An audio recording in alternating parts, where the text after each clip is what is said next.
friends, what would you do if you were Jesus? If you possessed all power over the natural world with the ability to walk on water and to still the storms, what would you do if you were Jesus? And you wielded the authority to heal the sick and to cast out demons and to forgive sins. What would you do if you were Jesus?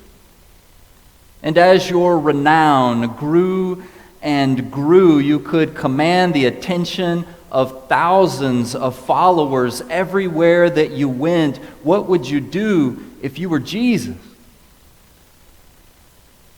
Would you, as is described in great detail in our gospel lesson this morning, choose to deploy as your very first miracle the transformation of water into wine? Right now, I can almost hear some of us snickering and saying, "Yeah, that's exactly what I would do, bring on the wine," before turning to our resident magician, now seated in the back of the congregation, and asking if he can give it a go. But deep down, we all recognize that this miracle is rather trite, even if it is impressive.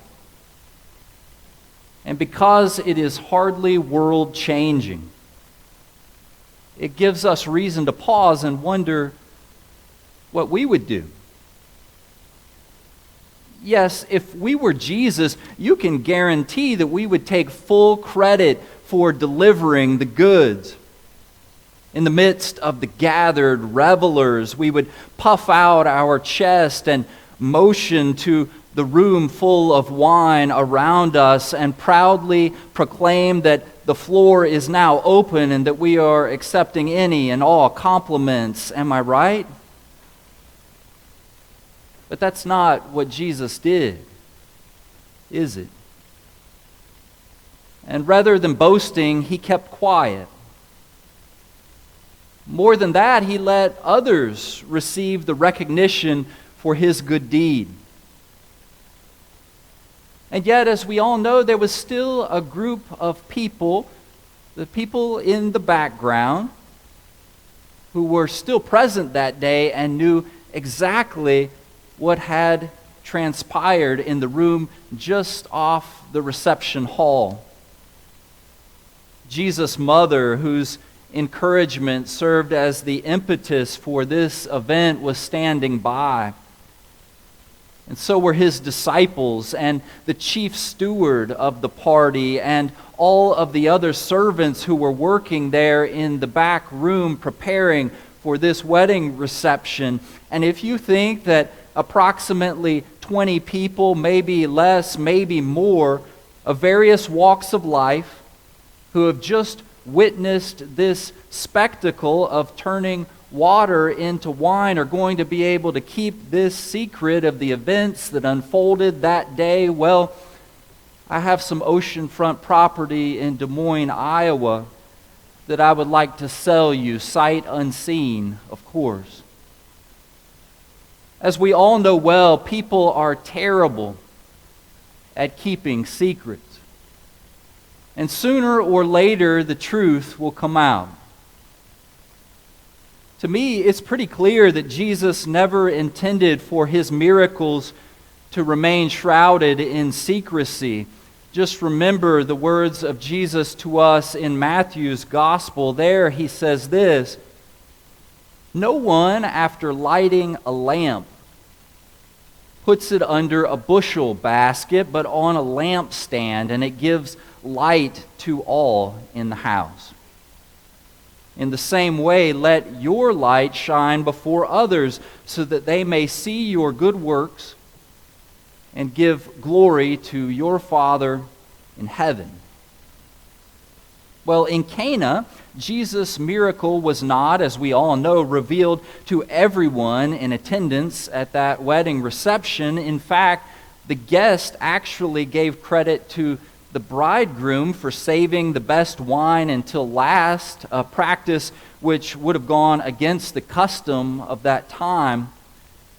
And yet, Jesus' miracle wasn't hidden either. Here, as is true elsewhere in the Gospels, Jesus reveals his glory to groups both small and large in accordance with the divine will.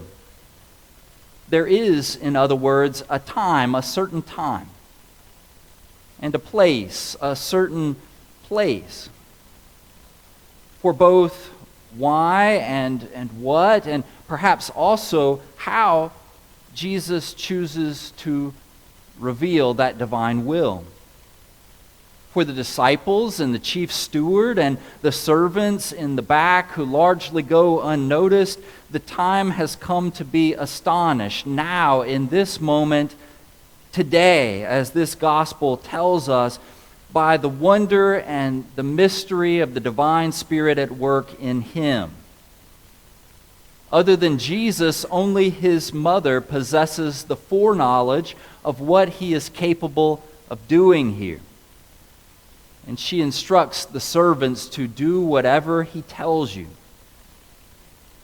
The servants, of course, are desperate. They have nothing to lose. All of the wine has run out. They are risking incredible embarrassment here. And for them, Mary's summons serves as a pragmatic suggestion. Do whatever he tells you. It can only get better from here, right? And yet, Mary's suggestion is a whole lot more than that. As John frames it, do whatever he tells you becomes the watchword for Christians throughout the ages. You see, Mary's instruction is one to seek life at its source. For Jesus is the possessor of life and the dispenser of life, and doing whatever he commands is for John the essence of discipleship. As we gather this day, each of us, we reflect on the inaugural event of Jesus' ministry, when he produces the equivalent of 600 to 900 bottles of fine wine from these jars that were set aside for Jewish rites of purification. He takes that water and he completely transforms them. And we're invited to linger for a moment over that extravagance and the implication that is very much intended that there will be no shortages and no rationings when the messianic banquet opens its doors to us. As Matthew Skinner observes, the first of Jesus' 7 signs is a gift. By providing wine for a wedding, Jesus tacitly endorses those things that make human life meaningful and pleasant. Imagine that.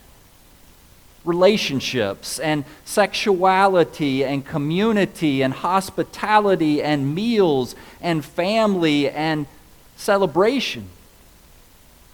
And by enabling these festivities to continue, Jesus locates himself right in the middle of those places where life flourishes and human relationships thrive. Yes, something about Jesus Christ's manifestation, according to John, is simply about sowing delight. Imagine that. So maybe I was a bit too quick to trivialize and judge Jesus' first miracle. In the end, maybe he really did know what he was doing after all.